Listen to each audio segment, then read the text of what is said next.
നീതാസ് ടേസ്റ്റ്ലാൻഡ്. നമുക്കിന്ന് ഒരു തോരൻ റെഡിയാക്കിയാലോ? തോരൻ എന്ന് പറഞ്ഞിട്ടുണ്ടെങ്കിൽ നമ്മൾ ഇന്ന് ഉണ്ടാക്കാൻ പോകുന്നത് വാഴക്കുടപ്പനും ചെറുപയറും ചേർത്തിട്ടുള്ള തോരനാണ്. അപ്പോൾ ഈ തോരൻ ഉണ്ടാക്കാൻ അറിയാത്ത ആളുകൾക്കായിട്ട് കുറച്ച് ടിപ്സും കൂടി ഞാൻ തോരൻ റെഡിയാക്കുമ്പോൾ പറഞ്ഞു തരാം. എന്താണെന്ന് വെച്ചാൽ വാഴക്കുടപ്പൻ മുറിക്കുന്ന രീതിയും അതിനോട് ബന്ധപ്പെട്ടിട്ടുള്ള കുറച്ച് കാര്യങ്ങളൊക്കെയാണ്. വാഴക്കുടപ്പൻ നമ്മുടെ ഹെൽത്തിന് വളരെയധികം നല്ലൊരു വെജിറ്റബിൾ തന്നെയാണ്. വാഴക്കുടപ്പൻ ആഴ്ചയിൽ ഒരു ദിവസമെങ്കിലും കഴിക്കാൻ ശ്രമിക്കുകയാണെങ്കിൽ അത്രയും നല്ലതാണ് കേട്ടോ. നമുക്ക് ചെറുപയർ ചേർത്തിട്ട് മാത്രമല്ല പരിപ്പും വൻപയറും എല്ലാം ചേർത്തിട്ട് തോരൻ ഉണ്ടാക്കാം. ഇതൊന്നും ചേർത്തില്ല, വാഴക്കുടപ്പൻ മാത്രമായിട്ട് വേണമെന്നുണ്ടെങ്കിൽ ആ രീതിയിലും തോരൻ ഉണ്ടാക്കാം. അപ്പോൾ ഇവിടെയൊക്കെ വാഴക്കുടപ്പൻ എന്നാണ് പറയുന്നത്. ചില സ്ഥലത്തിന് വാഴ ചുണ്ട് എന്ന് പറയും, ചില സ്ഥലത്ത് വാഴപ്പൂ എന്ന് പറയും. എങ്ങനെ പറഞ്ഞാലും സംഭവം ഒന്ന് തന്നെയാണ് കേട്ടോ. അപ്പോൾ ഈ ഒരു തോരൻ ചോറിന്റെ കൂടെ ചേർത്ത് കഴിക്കുകയാണെങ്കിൽ നല്ല പെർഫെക്റ്റ് ടേസ്റ്റ് ആണ്.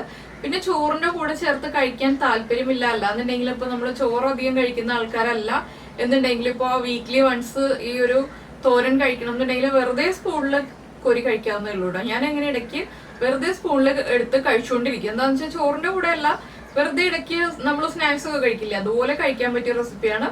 അതുപോലെ ഹെൽത്തിന് വളരെ നല്ലതുമാണ്. അതുകൊണ്ടാണ് ഇങ്ങനെ ഇടയ്ക്കിടയ്ക്ക് കഴിച്ചുകൊണ്ടിരിക്കുന്നത്. അപ്പോൾ എന്തായാലും നമ്മുടെ ഹെൽത്തി ആയിട്ടുള്ള വാഴക്കുടപ്പൻ തോരൻ എങ്ങനെയാണ് റെഡിയാക്കുന്നതെന്ന് നോക്കിയാലോ.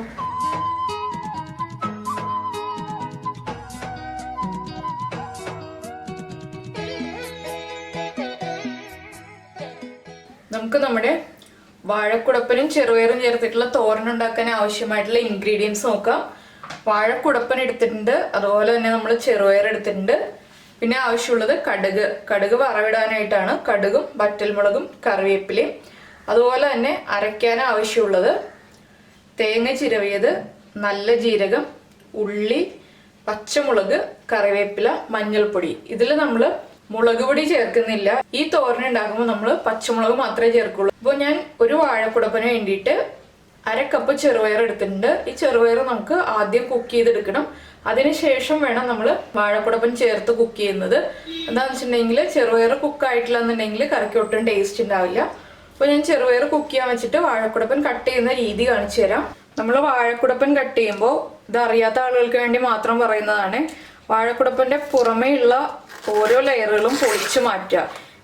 ഏറ്റവും ഉൾഭാഗത്തുള്ള കുറച്ച് പോർഷൻ മാത്രമേ നമ്മൾ ഉപയോഗിക്കുകയുള്ളൂ. അപ്പോൾ എന്താണെന്ന് വെച്ചിട്ടുണ്ടെങ്കിൽ ഇതുപോലെ നന്നായി വിട്ട് വരുന്ന എല്ലാ ലെയറും പൊളിച്ച് മാറ്റിയതിന് ശേഷം ഉള്ളിലുള്ള ആ ഒരു തിക്കായിട്ടുള്ള പോർഷനാണ് നമ്മൾ വാഴക്കുടപ്പൻ്റെ യൂസ് ചെയ്യുന്നത്. ഒരു വലിയ വാഴക്കുടപ്പൻ എടുത്തിട്ടുണ്ടെങ്കിൽ അതിൻ്റെ വളരെ കുറച്ച് പോർഷൻ മാത്രമേ നമുക്ക് ഉപയോഗിക്കാൻ പറ്റുള്ളൂ കേട്ടോ.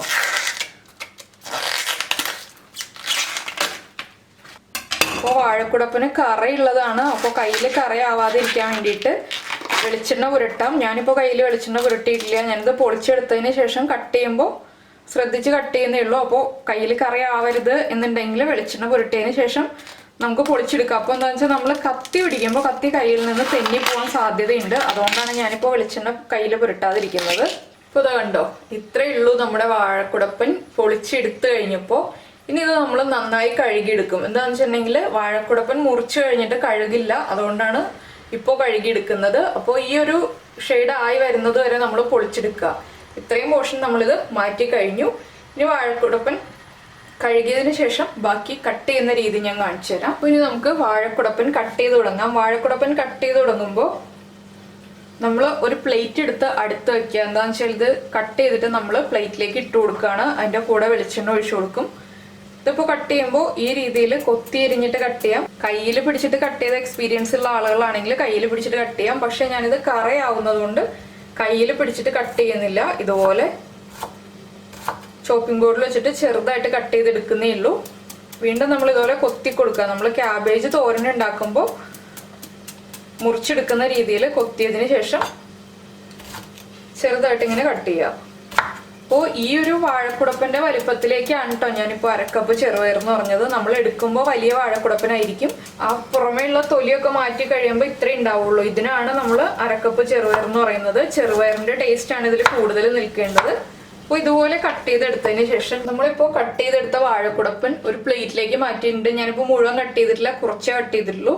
ഇതിലേക്ക് കുറച്ച് വെളിച്ചെണ്ണ ഒഴിച്ചിട്ടൊന്ന് മിക്സ് ചെയ്ത് വെക്കുക. അപ്പോൾ എന്താണെന്ന് വെച്ചിട്ടുണ്ടെങ്കിൽ ഈ വാഴക്കുടപ്പന്റെ കളർ അങ്ങ് ചേഞ്ച് ആയി പോകുമില്ല. ഇതുപോലെ ചെയ്യുകയാണെങ്കിൽ നമ്മുടെ കയ്യിലും ഒട്ടും തന്നെ കറയാവില്ല. കയ്യിൽ വെളിച്ചെണ്ണ പുരട്ടേണ്ട ആവശ്യമില്ല.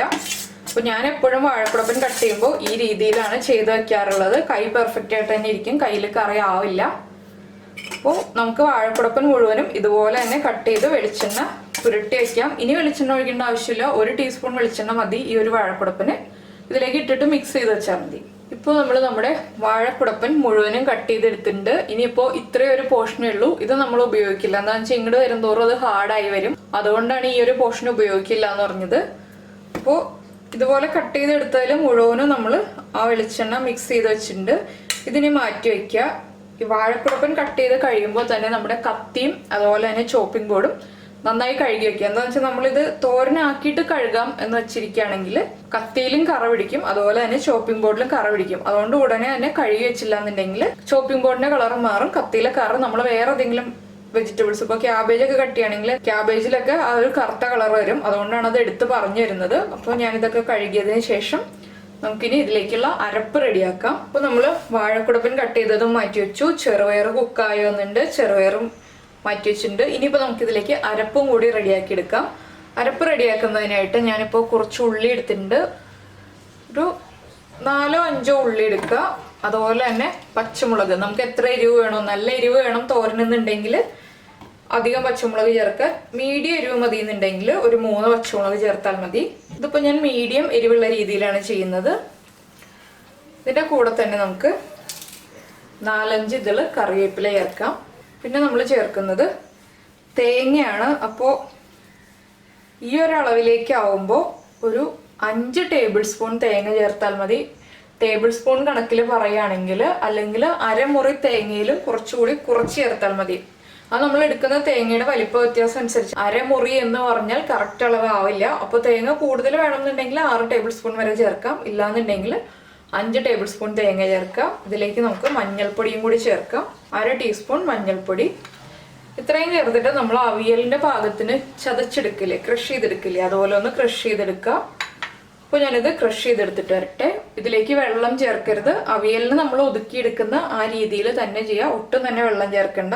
തോരനുള്ള അരപ്പ് റെഡിയാക്കി എടുത്തിട്ടുണ്ട്. അപ്പോൾ തോരന് അരപ്പ് റെഡിയാക്കി എടുത്തപ്പോൾ ഞാൻ ഇൻഗ്രീഡിയൻസിൽ ജീരകത്തിൻ്റെ കാര്യം പറഞ്ഞു, പക്ഷെ ജീരകം മിക്സിയുടെ ജാറിലേക്ക് ഇടുന്ന കാര്യം പറഞ്ഞില്ല. അപ്പോൾ ജീരകവും കൂടി ചേർത്തിട്ട് ഇതുപോലെ തരിതരിപ്പായിട്ടാണ് നമ്മൾ ക്രഷ് ചെയ്തെടുത്തിരിക്കുന്നത്. അപ്പോൾ നമ്മുടെ ചട്ടി ചൂടായി വരുന്നുണ്ട്. ചട്ടിയിലേക്ക് നമുക്ക് വെളിച്ചെണ്ണ ചേർക്കാം. ഇത്രയും കാര്യങ്ങൾ നമ്മൾ ആദ്യമേ അടുപ്പിച്ച് വെക്കുകയാണെന്നുണ്ടെങ്കിൽ നമുക്ക് തോരൻ ഉണ്ടാക്കാൻ വളരെ ഈസിയാണ്. അതുകൊണ്ടാണ് ഞാനിവിടെ ചെയ്യുന്ന രീതിയാണ് ഈ സ്റ്റെപ്പ് ബൈ സ്റ്റെപ്പായിട്ട് കാണിച്ചു തരുന്നത്.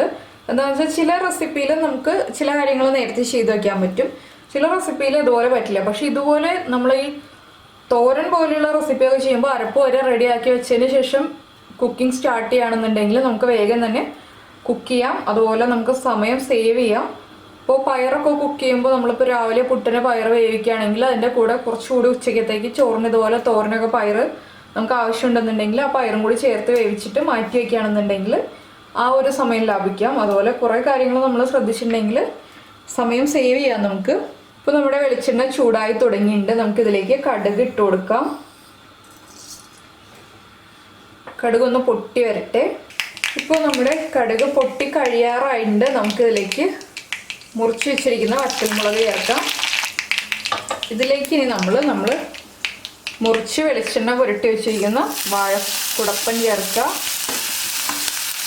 ഫ്ലെയിം കുറച്ച് വെക്കാം കേട്ടോ. വാഴക്കുടപ്പനൊക്കെ കുക്ക് ചെയ്യുമ്പോൾ എന്താണെന്ന് വെച്ചിട്ടുണ്ടെങ്കിൽ ലോ ഫ്ലെയിമിലിരുന്ന് ആവിയിലാണ് കുക്ക് ആവേണ്ടത്. നമ്മൾ വെള്ളം ചേർത്തിട്ടല്ല കുക്ക് ചെയ്യുന്നത്. ഇതൊന്ന് ഇളക്കിയതിന് ശേഷം നമുക്കിതിലേക്ക് കുറച്ച് കറിവേപ്പിലയും കൂടി ചേർക്കാം. നമ്മൾ അരപ്പിൽ കറിവേപ്പില ചേർത്തിരുന്നു എങ്കിലും നമുക്ക് വീണ്ടും കറിവേപ്പില ആവശ്യമുണ്ട്. അപ്പോൾ ഞാൻ എടുത്തു വെച്ചിരുന്ന 4 തണ്ട് കറിവേപ്പിലയും ഒരുമിച്ച് തന്നെ ചേർക്കുന്നുണ്ട് കേട്ടോ. വീണ്ടും ഇനി കറിവേപ്പില ആഡ് ചെയ്ത് കൊടുക്കില്ല, ഒറ്റ പ്രാവശ്യം ചേർക്കുള്ളൂ.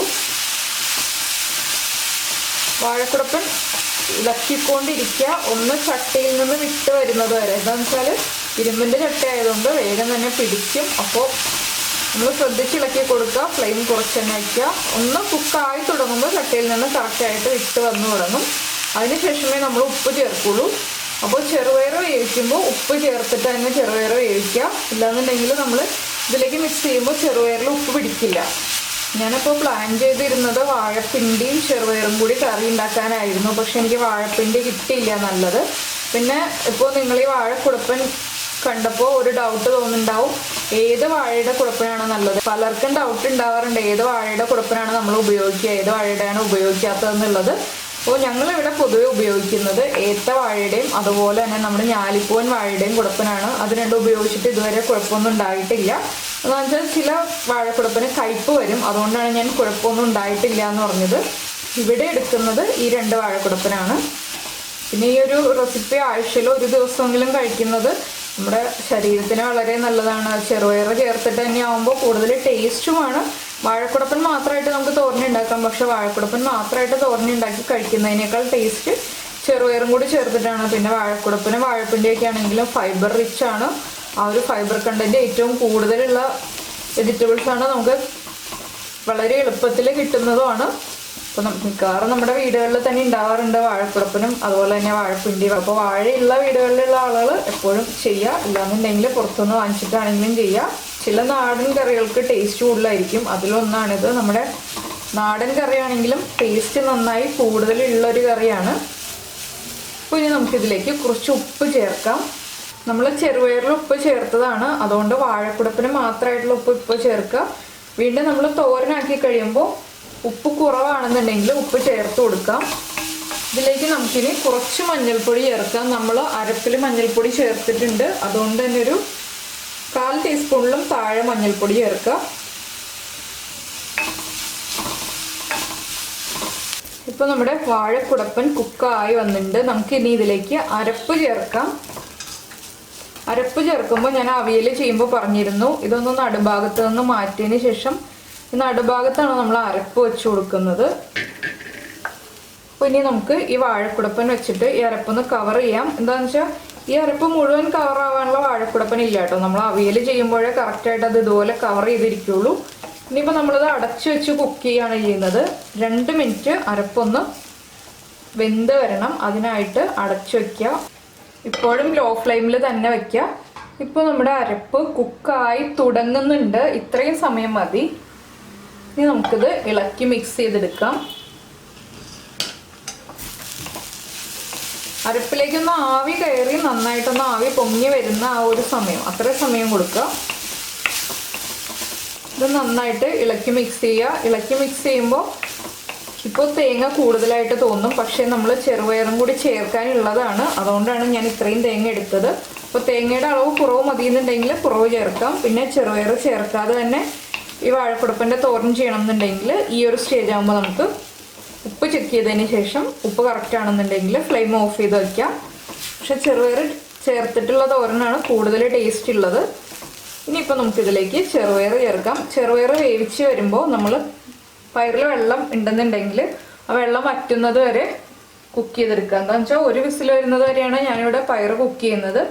ഒരു വിസിൽ വന്നു കഴിയുമ്പോൾ ഫ്ലെയിം ഓഫ് ചെയ്യും. കംപ്ലീറ്റ് പ്രഷർ മാറി കഴിയുമ്പോൾ നന്നായിട്ട് കുക്കായി ഉണ്ടാവും. അപ്പോൾ ഈ പയറിൽ കുറച്ച് വെള്ളം ഉണ്ടായിരുന്നു, ഞാൻ ഈ വെള്ളം വറ്റിച്ചെടുത്തതാണിത്. പിന്നെ നമുക്ക് തോരൻ കുഴഞ്ഞിരിക്കുന്ന രീതിയിൽ വേണമെന്നുണ്ടെങ്കിൽ ചെറുപയർ നന്നായിട്ട് വേവിച്ചെടുക്കുക.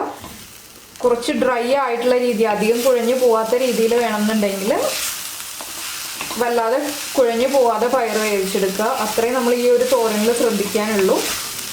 അതൊക്കെ നമ്മുടെ ഇഷ്ടമാണ് കേട്ടോ, ഓരോരുത്തർക്കും ഓരോ ഇഷ്ടങ്ങളായിരിക്കുമല്ലോ. കുഴഞ്ഞിരിക്കുന്ന തോരൻ ഇഷ്ടമുള്ള ആളുകളുണ്ടാവാം, അല്ലാതെ തന്നെ നന്നായിട്ട് ഡ്രൈ ആയിട്ടിരിക്കുന്ന തോരൻ ഇഷ്ടമുള്ള ആളുകളുണ്ടാവാം. അപ്പോൾ പയറും കൂടി ചേർത്തപ്പോൾ നമ്മുടെ തേങ്ങയുടെ അളവ് കറക്റ്റ് ആയിട്ടുണ്ട്.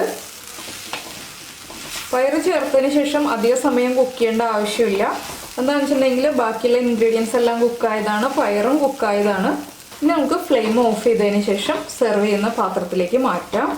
അപ്പോൾ നമ്മുടെ തോരൻ റെഡി ആയിട്ടുണ്ട്. ഞാനിപ്പോൾ ഉപ്പും എരിവൊക്കെ ചെക്ക് ചെയ്ത് കഴിഞ്ഞപ്പോൾ എരിവും ഉപ്പും എല്ലാം കറക്റ്റാണ്. അപ്പോൾ പച്ചമുളക് നമ്മൾ ചേർത്തത് 3 എണ്ണമാണ്. അതിപ്പോൾ ഞാൻ പറഞ്ഞിരുന്നു, പച്ചമുളക് ചേർത്തപ്പോൾ നമുക്ക് എരിവ് കൂടുതൽ വേണമെന്നുണ്ടെങ്കിൽ കൂടുതൽ ചേർക്കാം എന്നുള്ളത്. പക്ഷെ മീഡിയം എരിവുള്ള തോരനാണ് ചോറിന്റെ കൂടെ കഴിക്കുമ്പോൾ ടേസ്റ്റ് ഉണ്ടാവുന്നത്. നമ്മുടെ വാഴക്കുടപ്പന്റെ ആണെങ്കിലും ചെറുപയറിന്റെ ആണെങ്കിലും കറക്റ്റ് ടേസ്റ്റ് നമുക്ക് അറിയാൻ പറ്റില്ല. എരിവ് കൂടി പോയിട്ടുണ്ടെങ്കിൽ എല്ലാ കാര്യങ്ങളും നമ്മൾ ചേർക്കുമ്പോൾ കൃത്യമായ അളവിൽ ചേർക്കുകയാണെങ്കിൽ എല്ലാത്തിനെയും ടേസ്റ്റ് എടുത്ത് അറിയാൻ പറ്റുള്ളൂ. അപ്പോൾ എന്തായാലും എല്ലാവരും ഇതുപോലെ തോരനൊന്ന് റെഡിയാക്കിയിട്ട് ചോറിന്റെ കൂടെ ചേർത്ത് കഴിച്ചതിന് ശേഷം എങ്ങനെയുണ്ട് നമ്മുടെ തോരൻ എന്നുള്ള അഭിപ്രായങ്ങളൊക്കെ പറയുക. അതുപോലെ തന്നെ ലൈക്ക് ചെയ്യുക, ഷെയർ ചെയ്യുക, കമന്റ് ചെയ്യുക. സബ്സ്ക്രൈബ് ചെയ്യാത്ത ആളുകൾ സബ്സ്ക്രൈബ് ചെയ്യുക. നമുക്ക് നമ്മുടെ അടുത്ത റെസിപ്പിയുമായിട്ട് അടുത്ത ദിവസം കാണാം. ബൈ.